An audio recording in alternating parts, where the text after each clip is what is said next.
The Fire Within by Krista Lacey. The chapter we're on is called Sighting.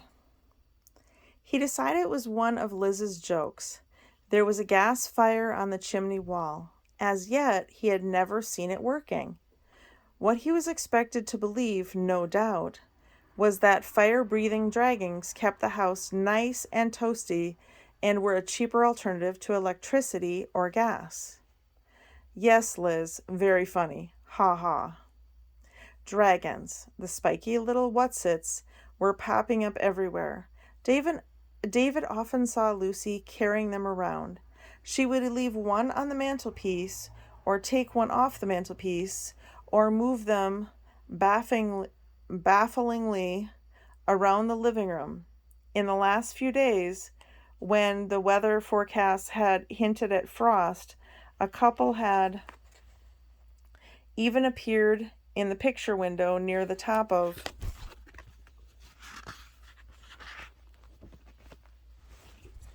the stairs. To anyone outside the Pennycettle household, it would have seemed eccentric, to put it mildly. David had simply learned to live with it.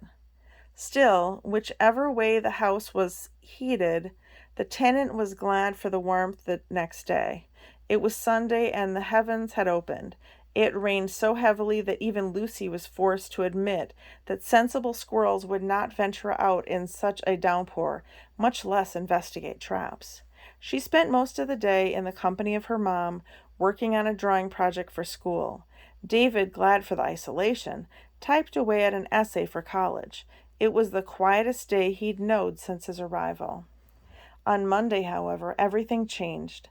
David woke up to a blaze of sunlight streaming in through a chink in his curtains. He squinted at the clock, 7:45. Pushing Bonington onto the floor, he wandered, blurry-eyed, into the kitchen. Right away he caught sight of Lucy clambering into the back of the rock garden. He put an ear out for Liz, but couldn't hear her anywhere. He knocked quietly, but urgently, on the kitchen window. Lucy turned so fast she lost her footing, causing a mini avalanche of stones. She scowled at the tenant and formed the word, "What?" David beckoned her in. "What are you doing?" "Checking the trap." "I know that. Don't you think your mom will be a tad suspicious if she sees you playing queen of the castle?" "She's in the shower," said Lucy, looking David up and down. "Is that what you wear to bed?" The tenant was dressed in fluffy blue socks, brown pajama bottoms, and a t-shirt with a picture of a large yellow duck. "What's wrong with it?" he said. The doorbell rang before Lucy could tell him. "I'll go," she said, swinging down the hall. "We don't want to scare people away." "Charming," David muttered, and rattled some cornflakes into a dish. He was reaching for the milk when the front door opened, and he heard Lucy say, "Oh, it's you."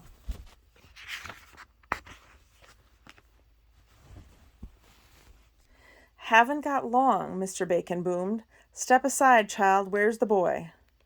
David closed the fridge and went to investigate. "What's up, Henry? I'm having my breakfast."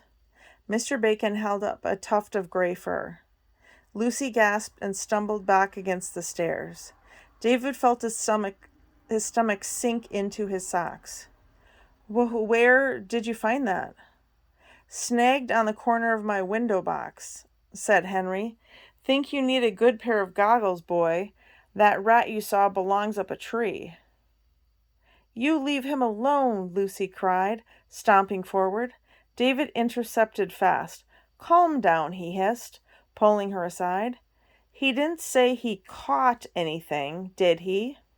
Lucy's eyebrows knotted together. David turned to Mr. Bacon again.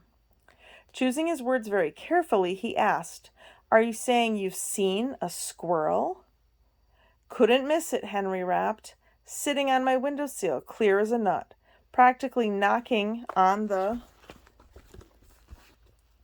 glass, it was. Nearly spilled my coffee down my pants with the shock." "You should have," snapped Lucy. David turned on her again. Lucy, will you let me deal with this? Lucy folded her arms and huffed. David floated a hand about chest height.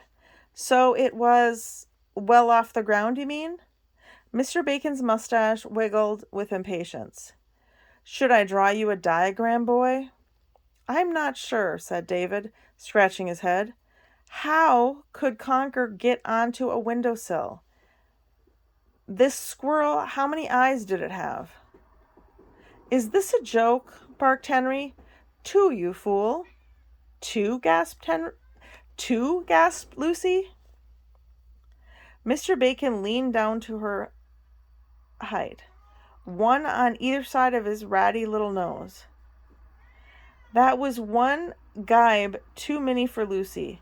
With a rush of vehemence, she kicked the door hard, slamming it shut in Henry's face. David emitted a horrified squeak. Lucy, what are you doing? He yanked the door open. Mr. Bacon was holding a hanky to his nose. Sorry, Mr. Bacon. Wind blew it shut. Back door. Just a draft. Happens all the time. He gave a jovial smile and stepped onto the porch, guiding Henry down the path. So, it was a squirrel all along? Well, well, easy mistake to make at a distance. Still, now that we know there isn't a rat, you won't need to bother with the trap, will you? Mr. Bacon stood to one side. Squirrels are the scourge of the garden, boy. Sooner we snare the beast, the better. And with that, he turned crisply on his heels, marched across the drive, and got into his car. David said a swear word under his breath. He turned back to the house. Lucy was tapping her foot against the step. Let me deal with this, she toadied, and slammed the door on David as well.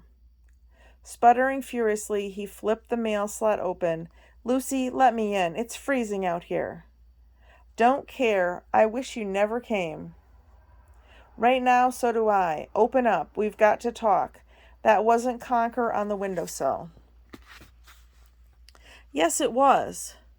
No, it wasn't. A one-eyed squirrel couldn't jump up there. There must be another squirrel in the garden. It was Conker. David banged the mail slot shut. He opened it again with a fresh argument. All right, if it was Conker, that means his injury must have healed.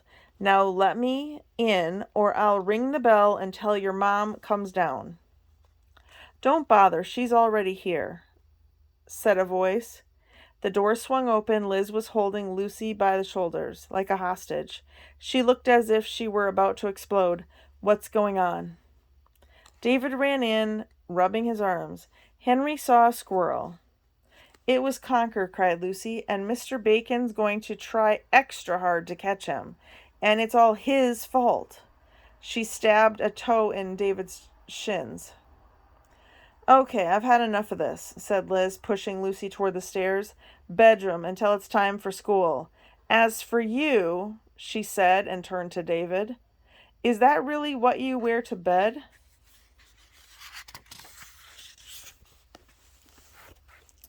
David snorted in annoyance and retreated to his room.